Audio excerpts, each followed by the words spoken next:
What's up, everyone? Vinny Musso here from Musso Athletics, here for officially day one of our 30 days of force. Like I mentioned in the intro video, these first 10 days we're going to be talking about force absorption. And what is that? Obviously not a trick question. It's the body's ability to absorb force, absorb outside forces. And the reason that we'll start with that is I think force absorption is an often overlooked part of training, whether it comes to athletic performance or even in a rehab type of setting.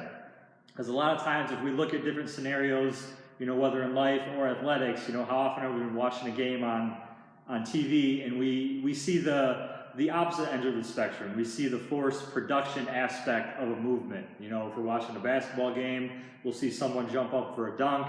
If we're watching a football game, we see the wide receiver or running back pulling away with the top speed. We see that end result. We see the aftermath after the force absorption. But what's really often overlooked is, we can't have a high ability to produce force unless we have a high ability to absorb force. So that's why, force absorption is really the base that we want to build off of. And if we're not really paying attention to that, then we're really missing out on, what our potential is to actually produce force.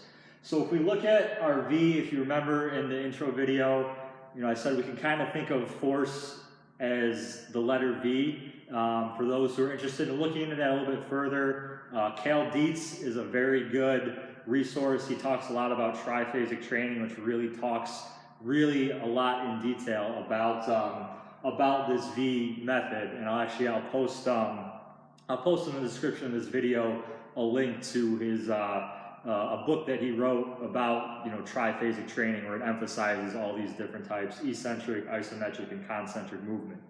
But if we look at our V, the reason that force absorption is so important is the more force that we can absorb, the more we're going to be able to produce. Me and my basketball background, an example I like to use a lot is kind of like the holy grail of what basketball players train for, is to try to get that 40-inch vertical.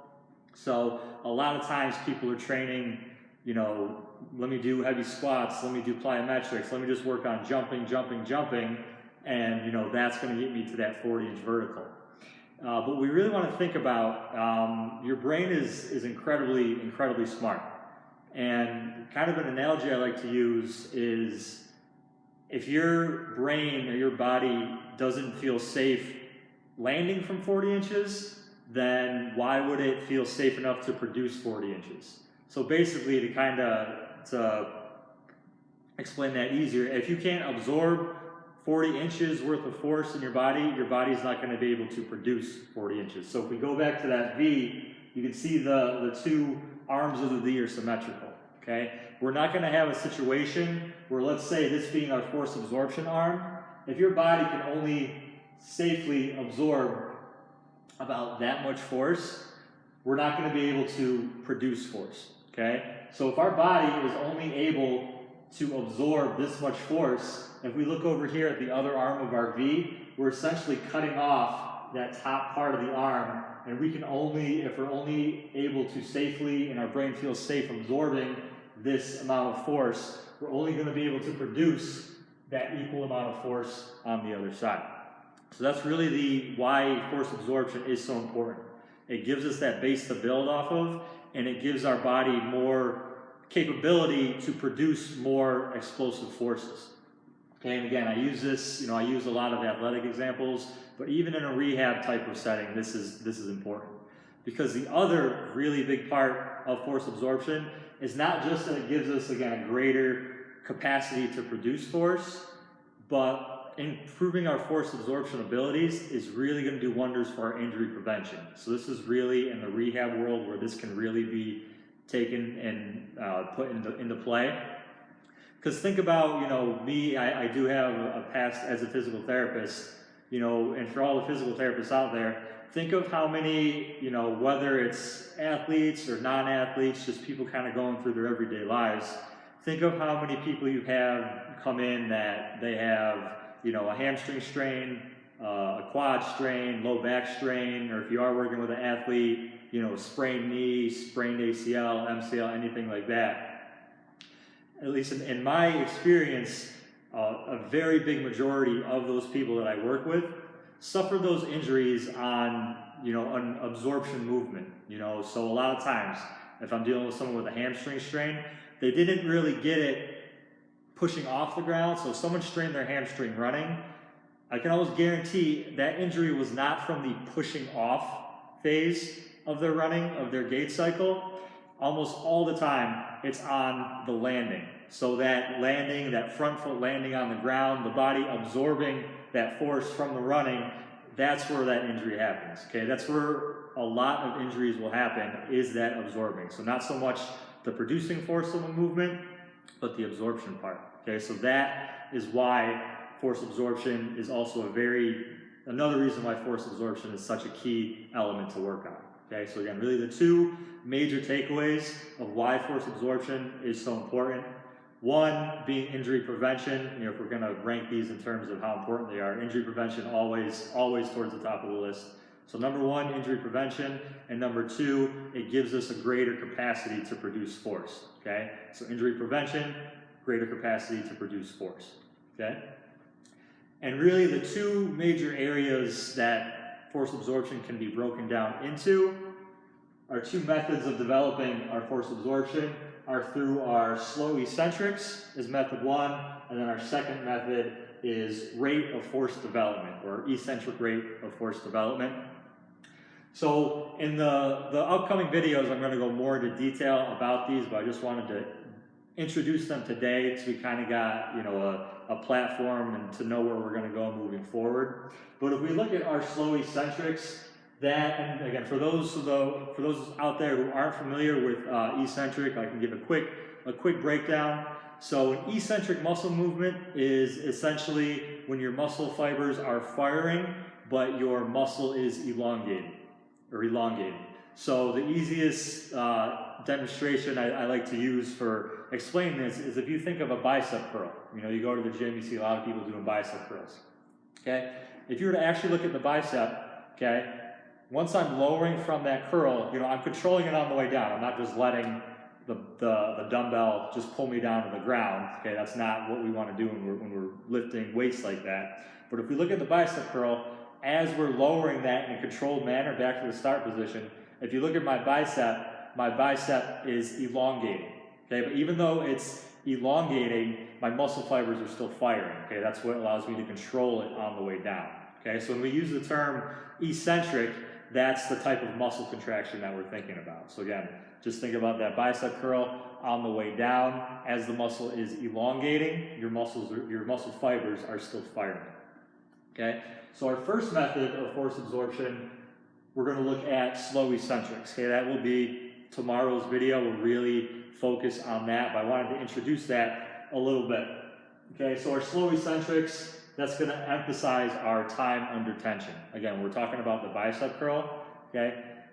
As we lower that bicep or that dumbbell down towards the starting position of our bicep curl, the muscle is still under tension. Again, because we're not just letting the dumbbell drop towards the ground, we're actually controlling it. So that's increasing our time under tension, or the time that the muscle is actually firing, okay? So our slow eccentrics really focus on that time under tension, okay? And this is really going to be the key for our injury prevention. Okay, so basically, the more forces your body is able to absorb, again, the less chance of injury we have. Okay, and this is a really good way with our slow eccentrics, and emphasizing increased time under tension is going to be a very good way to build our eccentric strength. And the greater our eccentric strength is, the lower chance of injury that we have. Okay, so that is our first method that we're going to look at, and again, very, very vital for our injury prevention, okay? Our second method that we're going to look at is our rate of force development, or our rate of eccentric force development, okay? So the key here when we're looking at our rate of force development is how quickly can we absorb that force, okay? You can see, so the major differences between our two methods, our first method here, our slow eccentrics, that's emphasizing our time under tension. So that method, we're trying to go more for time, and we're moving a little bit more weight, okay? For our rate of force development, again, how quickly can we do it? So how much force can you absorb and how quickly can you do that, okay? This, you can also, I like to kind of refer to this as athletic absorption. Other terms, rapid eccentrics are a term I've heard used for this. I also like to describe them as, rapid catches. Again, think about, any type of sporting event that you've seen. There's not the amount of time that athletes have to go from absorbing force to producing force is very, very quick. We'll go kind of more into detail about the actual numbers there, but you can just get a sense from watching on TV how quickly athletes have to absorb and produce force, okay? So that's what this method really looks at. We're looking at how quickly can we absorb force and how much force can we absorb. Due to the fact that we are working on absorbing force quicker, we're not going to be able to absorb the same amount of force as we're doing in our slow eccentrics. Again, this is going to be more weighted movement, but we still want to work on getting, even though we're absorbing force quickly, we still want to work on trying to absorb more force to make it more game-like, and again, to expose the body to progressive overload, okay? So those are going to be the two methods that we really focus on. Again, I just wanted to introduce them today, and the main takeaway I wanted you to take from today's video is the importance of force absorption, okay? So again, to go over why force absorption is so important. One, it's vital in improving the body's ability to protect itself against injuries, so we reduce our risk of injury.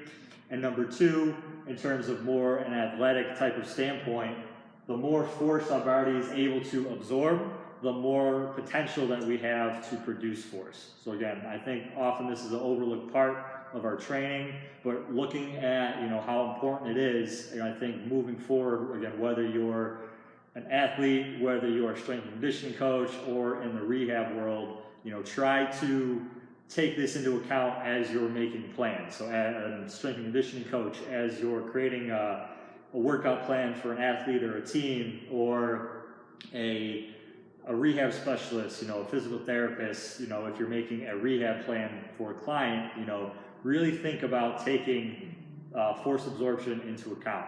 Okay, and in the future videos starting tomorrow, I will have some exercises for these different methods. So tomorrow we'll focus on our first method, our slow eccentrics. We'll go into more detail about how we really progress through training that way. And at the end of tomorrow's video, we will have exercises demonstrated showing that concept of our slow eccentrics. Okay? And one more thing that I will post in the description of this video. Again, I want this to be, a resource for as many people as possible, not only through explanations, through demonstrations, but also, like I mentioned in our first video, lots of research being done, in many different facets of strength and conditioning and rehabilitation. So I will, in the description of this video, post some articles that I've been reading, that regard, one talking, really going into detail about different types of muscle contractions and the toll that, how hard the brain and the body have to work during those different types of contractions. So I'll post those in the descriptions. Feel free to take a look. So that's it for our first official day of our 30 Days of Force. Stay tuned for tomorrow's video where we'll go more into detail about our first method of absorbing force, our slow eccentrics. Feel free, please subscribe to the channel, share this video to anyone who you feel would be interested. Looking forward to the next day.